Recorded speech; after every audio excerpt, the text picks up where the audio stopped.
Ce communiqué qui vient de nous parvenir, l'état-major général des armées informe l'opinion que conformément à la solidarité entre les États membres de la Confédération des États du Sahel AES et en application du mécanisme de défense collective et d'assistance mutuelle de l'AES, les femmes en coordination avec les forces armées du Burkina ont débuté ce mardi 30 juillet 2024 une campagne aérienne dans le secteur de Tinzaouaten.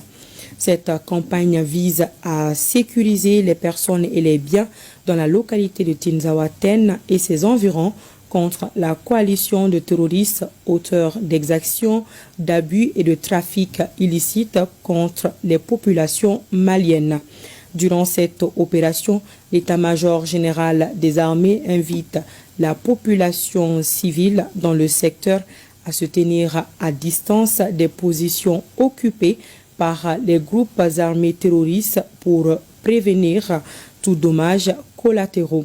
Les forces armées de la Confédération AES demeurent déterminées et engagées à poursuivre leur mission régalienne de sauvegarde de l'intégrité territoriale et de la souveraineté des États confédérés. Et dans le même registre, nous vous l'annoncions hier, les femmes ont lancé une offensive dans le secteur de Tinzaouaten. Des combats violents ont eu lieu et les femmes restent déterminées pour la victoire finale. Alors, une question se pose, quels sont les enjeux de Tinzaouaten? Pour mieux comprendre la situation, nous sommes allés à la rencontre de Djadji Amasango, communicateur traditionnel. Il lance aussi un appel à la population à soutenir les femmes dans cette bataille ultime. Il est au micro de Abdoulaye Sako et de Sambou Diakité. Pourquoi le nord du Mali? Pourquoi Kidal? Pourquoi Tinzaouaten? Pourquoi Tessalit? J'ai souvent l'habitude de dire que les Maliens ne connaissent pas le Mali. Ceux qui ont l'habitude ou la chance de voyager de l'Algérie à Bamako, le soir, ils ont traversé le méridien de Greenwich. Ils ont de l'obscurité à droite et de la lumière à gauche. Ils traversent le méridien de Greenwich qui passe par le nord du Mali. Ça veut dire quoi? Ça veut dire que notre nord, le nord du Mali, c'est le point d'observation le plus élevé du monde à partir duquel tu contrôles les 5 continents. Tu vois exactement ce qui se passe sur les 5 continents à partir de ce point précis. C'est pourquoi aucun gouvernement n'a voulu céder Tessalit ou Kidal à l'international. Si c'est arrivé, on en connaît les conséquences. C'est à partir de ce point-là que le terrorisme mondial est distribué en Afrique et dans le reste du monde, parce qu'ils ont la possibilité de voir et de contrôler tous les mouvements à partir de cet instant. On a parlé de Kidal.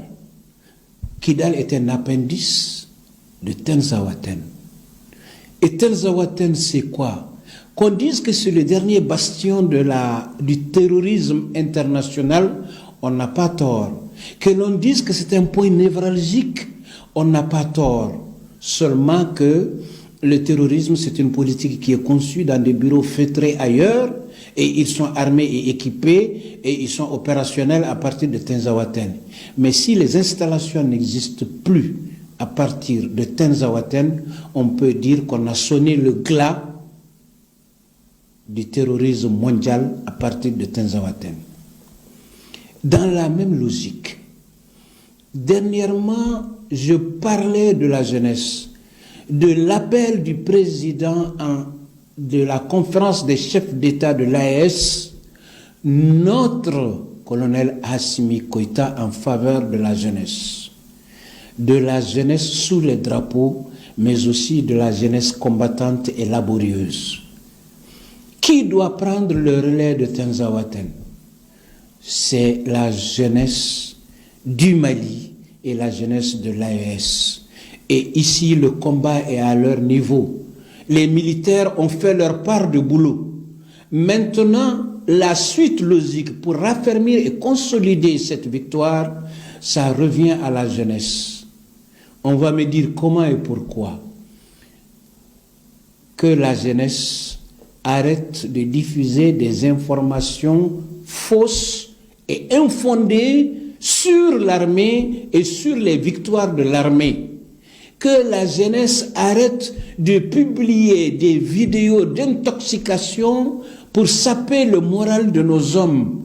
Que les jeunes arrêtent de faire des commentaires négatifs sur l'armée et sur ses performances.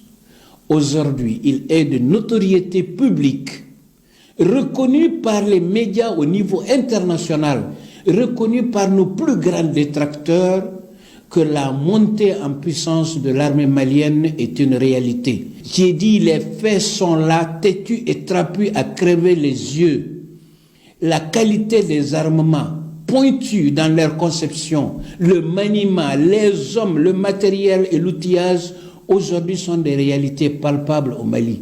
Le Mali n'a ni peur ni honte d'affronter qui que ce soit qui s'attaque à son intégrité, parce qu'aujourd'hui, par le biais d'une coopération internationale France, coopération gagnant-gagnant, aujourd'hui, notre armée est performante. Alors, il appartient à chaque jeune, à chaque vidéoman, à chaque communicateur, à chaque paysan, à chaque éleveur, à chaque pêcheur, à chaque ménagère, à chacun de nous, dans la position où il est, d'aider, d'encourager et de magnifier.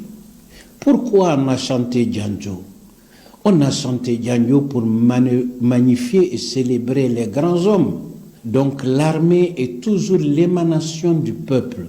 L'armée n'est pas un arbre, l'armée n'est pas un diable. L'armée, c'est ton fils, c'est mon fils, c'est notre fils. Et c'est cette connexion qui lui donne de la force.